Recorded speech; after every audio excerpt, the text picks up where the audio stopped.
రాష్ట్రంలో అటవిక పాలన సాగుతోందని వైసీపీ రాష్ట్ర కోఆర్డినేటర్ సజ్జల రామకృష్ణారెడ్డి అన్నారు.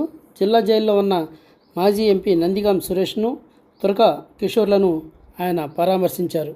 అనంతరం మీడియాతో మాట్లాడారు.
ప్రతిపక్ష పార్టీ అయిన వైసీపీకి జనంలో ఆదరణ రోజురోజు పెరుగుతుందని ప్రజల్లోకి వెళ్ళి సంబరాలు చేసుకోమని ఆయన సలహా ఇచ్చారు. విపరీతమైన పరిస్థితి, వైపరీత్యం, ప్రభుత్వం సృష్టించిన వైపరీత్యం. గత ఏడాదిగా సోషల్ మీడియా యాక్టివిస్టుల మీద మొదలుపెట్టిన తప్పుడు కేసు అంతకుముందు ఎలక్షన్ కమిషన్ ఆధ్వర్యంలోనే హింసాకాండతో మొదలై రాజ్యహింస అంటారు. అంటే స్టేట్ ప్రభుత్వమే హింసకు దిగితే ఎట్లా ఉంటుందనేది అప్పుడు చూపిస్తుంది ప్రభుత్వ యంత్రాంగం. అప్పట్లో జగన్మోహన్ రెడ్డి గారు టెక్నికల్లీ ఆయనే ముఖ్యమంత్రిగా ఉన్న మా ప్రభుత్వమే ఉన్నప్పటికీ ఎన్నికల కమిషన్ ఆధ్వర్యంలో పోయిన తర్వాత ఎలా విచ్చలవిడిగా హింసాకాండ జరిగిందో, అడ్డగోలుగా బదిలీలు జరిగాయో, by the time Chandrababu Naidu గారు ప్రమాణ స్వీకారం చేసేసరికి ఓ టెర్రర్ ఎట్లా క్రియేట్ చేశారో అప్పుడు చూసాం. ఆ తర్వాత ఈ ప్రభుత్వం వచ్చిన తర్వాత వరుస పెట్టి అందరికంటే అత్యంత బలహీనమైన దీంట్లో ఉండే సోషల్ మీడియా యాక్టివిస్టుల మీద, మళ్ళీ సోషల్ మీడియా యాక్టివిస్టులు అనగానే దానికి చాలా ఇవి వస్తాయి.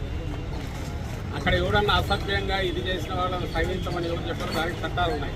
వాటి దానికి పోకుండా అసలు పెట్టని వాడి కూడా పెట్టిన వాడిని కాకుండా అతనికి లింకులు కలుపుతూ 50 మందినో 100 మందినో వీళ్ళ ప్రోత్సాహ మంది వాళ్ళను పెడుతూ వందలాది యాక్టివిస్టులను, సింపథైజర్లను, మాతో సంబంధం లేని వాళ్ళను కూడా, లేదా పోస్టు పెట్టని వాళ్ళను 5 ఏళ్ల క్రితం 10 ఏళ్ల క్రితం కూడా తీసి అక్రమంగా కేసులు పెట్టి ఒక స్టేట్ అనుకుంటే ఒక పథకం ప్రకారము కుట్రపూరితంగా చేస్తే ఎంతవరకు పోవచ్చు అనేది పరాకాష్ఠకు తీసుకెళ్ళాలి. ఇక దాని తర్వాత జరుగుతున్నది చూస్తే అక్కడి నుంచి మొదలై నాయకుల మీద, సీనియర్ నాయకుల మీద ఒకసారి రుచి మరిగాక వాళ్ళకి అర్థమైంది కేసు అవసరం లేదు, ఎవిడెన్స్ అవసరం లేదు,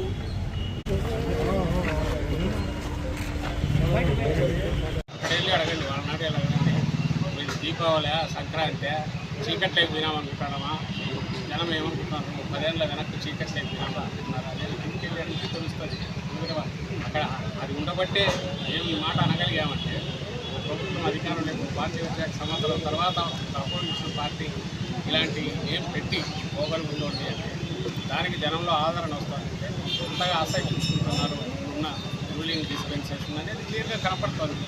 నిజంగా వాళ్ళు దీపావళి సంక్రాంతి వీళ్ళపై పార్టిసిపేట్ చేయమన్నారు. మేము అడిగేది ఒకటే, వాళ్ళ కార్యకర్తలతో కాకుండా ప్రజల్లోకి వెళ్ళి రేషన్ షాప్ మొదలు పెట్టారు, అక్కడికి వెళ్ళి అలాంటి సంబరాలు చేసుకున్నామని టీడీపీ నాయకులు పొమ్మని చెప్పండి, రియాక్షన్ ఎటువంటి వస్తుందో. అలాగే ఇళ్ళ దగ్గరికి వెళ్ళి మీకు అందే కదా అని అడగమని చెప్పండి, అమ్మ తల్లికి వందనం అందింది అని అడగమని చెప్పండి, మీరు బాగున్నారు కదా అని రియాక్షన్ చూడమని. అప్పుడు వాళ్ళతోనే దీపావళి సంక్రాంతి అక్కడే సెలబ్రేట్ చేసుకోవాలి. మేము చెప్పిన దానికి ఏమో రెస్పాన్స్ వస్తుంది. మేము ఇచ్చిన పిలుపు చూసి భయపడి ఇప్పటికి పర్మిషన్ ఇవ్వడానికి కూడా కోర్టు పోవాల్సి వస్తుంది. ఇంతవరకు ఇవ్వాలి ఇంకా ఏదో అడ్డంకులు క్రియేట్ చేసి పెడుతున్నారు. అక్కడికి అక్షరత పెడతారు అని అడుగుతున్నారు. మేము ఎన్నుకోకంటే దాని జనం ఒప్పుకోవచ్చు, వాళ్ళు రిజెక్ట్ చేస్తారు. వీళ్ళకి ఎందుకు అధికారులు అట్లా ఏం పీస్ఫుల్ పొజిషన్ తప్ప ఏం చేయట్లే కదా, అయినా సరే అడ్డం కొట్టాలని చూస్తారు. పొలిటికల్గా భయపడుతుంది. జనంలో ఆల్రెడీ బాగా పెరిగింది, అసంతృప్తి పెరిగింది. అది ఇంకా వీళ్ళకు సమాధి కట్టాలి పొలిటికల్గా నిర్ణయించుకున్నారు. ఏమి ఉండొచ్చు, మళ్ళీ అవకాశం రాగానే చేయడానికి భీంకరంగా ఇలాంటి ప్రగల్భాలు పడుతుంది. చేయమని చెప్పండి, మంచిది. నిజంగా వాళ్ళు చేయాల్సిన ప్రయత్నం చేస్తేనే మంచిది. జనంలోకి వెళ్ళి దీపావళి సంక్రాంతి వాళ్ళతో చుట్టుపుట్టు వెలిగించే ప్రయత్నం చేస్తే జనంలోకి వాళ్ళు ఏం వెలిగిస్తారో ఏం వెతుక్కోకుండా